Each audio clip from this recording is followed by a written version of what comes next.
ఒక కార్యకర్త అయితే నిన్నగాక మొన్న ఒక మీటింగ్ కొడితే కార్యకర్త 2 చేతులు జోడించి సార్ 2007 సంవత్సరం నుంచి మీతోనే తిరుగుతున్నాను, దయచేసి పోకండి సార్, బీఆర్ఎస్ పార్టీ గెలవబోతున్నది, మీరెందుకు పోతున్నారు సార్ అంటే ఆయన గుండె కరగలేదు.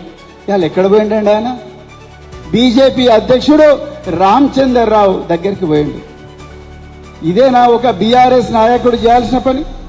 ఒక ఎంపీగా పోటీ చేసిండ్రు, మీరు 2 సార్లు ఎమ్మెల్యే అయినరు, చీఫ్ విప్గా మీకు విప్గా అవకాశం ఇచ్చారు పెద్దలు కేసీఆర్ గారు.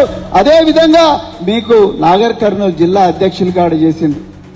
ఇంతమంది గొప్ప మనసున్న కార్యకర్తలు, పార్టీని ప్రాణానికన్నా ఎక్కువగా ప్రేమించే కార్యకర్తలు, నాయకులు ఇంతమంది ఉండగా ఏ విధంగా మీరు మనసు చంపుకొని ఆ బీజేపీకి పోయినరు బాలరాజు గారు? కేసీఆర్ పాలనే శ్రీరామ రక్ష. ఇప్పుడు 2 భార్యలు ఉంటే ఎట్టుంటది, 1 భార్య ఉంటే ఎట్టుంటది మీరు చెప్పండి.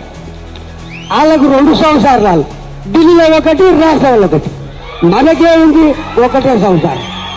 1 సంవత్సరాలు నమ్ముతారా, 2 సంవత్సరాలు నమ్ముతారా? మీరే చెప్పండి. ఒక బీజేపీ ఏం పొడిచింది? బీజేపీ ఏం పొడిచింది?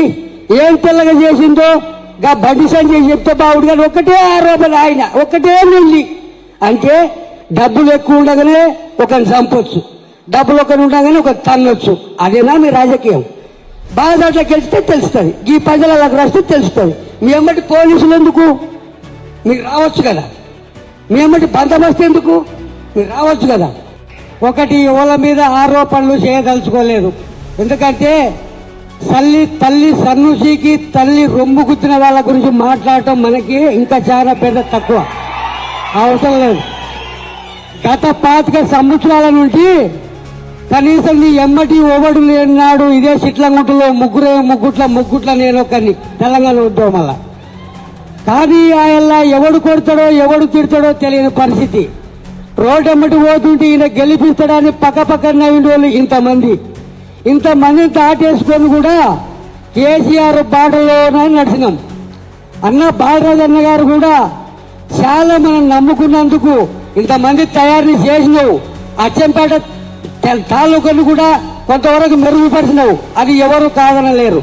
కానీ ఇవాళ కష్టకాలములో, కరువు కాలములో ఇవాళ పార్టీ లేనంత మాత్రం వల్ల వదిలిపెట్టిపోవటం మాత్రం చాలా బాధగా ఉంది నాకు మాత్రం.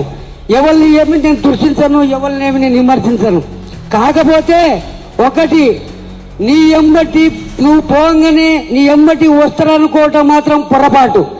ఇప్పటికైనా ఈయనే కాకుండా ఇంకెవరైనా ఇదే ఉద్దేశం వాళ్ళతో పెట్టుకున్నా పోయేటోళ్ళు ఎవరన్నా పోదలుచుకుంటే ఇప్పుడే పోండి,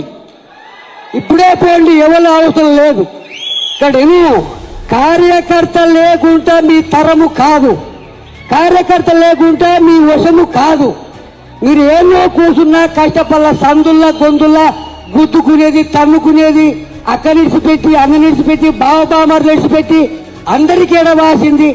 ఏ విల్ల మేమేం మూట కట్టుకోలేదు, కట్టుకున్నది మీరు కట్టుకొని కూడా మమ్మల్ని ఇంత అన్యాయంగా నడేట్లా ముంచి పోతే ఇవాళ బీజేపీలకు పోయినా కనీసం 15 ఏళ్లకు 15 మంది కార్యకర్తలు కూడా చదవారు ఆ పార్టీకి. అల్లకు పోయి నువ్వేం ఉద్ధరిస్తావు? ఏం ఉద్ధరిస్తావు? అనవసరం.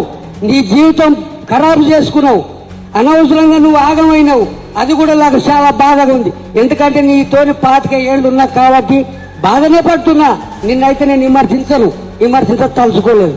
ఇంకొకటి, అలివిగాని హామీలు ఇచ్చి